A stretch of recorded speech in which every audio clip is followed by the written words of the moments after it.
Hey everybody, not going to shoot a real complicated video today, just going to be a simple before and after on my quarantine tank here. I just made an impulse purchase and now I've got a fish I need to quarantine. So we're going to get in here, we're going to get this tank cleaned out, we're going to get all that duckweed off the surface, do a big water change.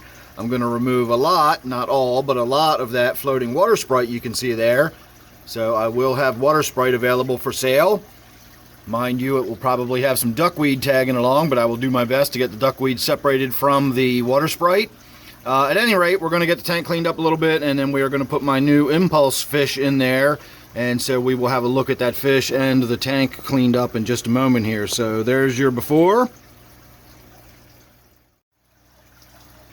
And there's your after. So there's my new fish. That is a jewel cichlid. And we will talk a little bit more about that once we actually get a little bit better look at it, hopefully. I was not able to wipe down the glass. This tank is in an awkward position, so it makes it a little problematic to get my arm in there to wipe the glass down. But I was able to remove most of the floating duckweed. I got most of that water sprite out of there. And I've actually put the air stone in the tank for the purposes of seeing if it will disrupt the duckweed, and I'll actually get rid of the duckweed. So the jewel cichlid was a bit of a spur of the moment purchase. I'm not entirely sure how big it's going to get. I was planning on putting it in my office tank when I brought it home, but the more I got to thinking about it, I assumed that at some point it's going to outgrow that tank.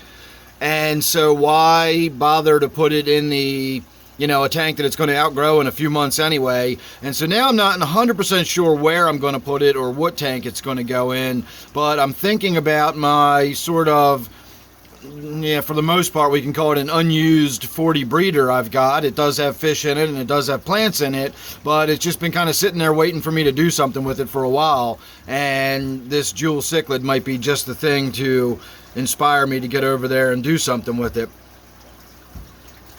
So it is an African fish and it is an African cichlid, but it does tolerate and in fact prefer softer water with a sort of a neutral pH, somewhere between like 6.5, 6.5 and 7.5 on the pH scale is where it likes to sit, and it prefers softer water.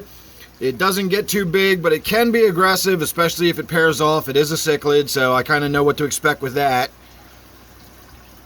And unfortunately, its coloration has died way down since it's been, moved into this quarantine tank. It was a little bit more colorful yesterday, but once it gets into its main tank and starts, living where it's comfortable and safe and secure, it will color up. And it's going to be sort of a reddish color with really bright iridescent blue speckles all over it, or at least that's the way it looked in the tank yesterday. Again, it's a little washed out right now. But there you go, there's the first look at my brand new jewel cichlid, and it's going to be in quarantine for at least several weeks, and then we'll see about getting it moved into that other tank. So make sure you're subscribed, you don't miss that, or anything else I've got coming up. You never know what it's going to be with me. And don't forget, of course, I do a live stream every Friday night and Sunday night at 8 p.m. Eastern Time, and I do one on Wednesday evenings for members only. So if you're interested in joining up for membership, you will get a third live stream every week as a member.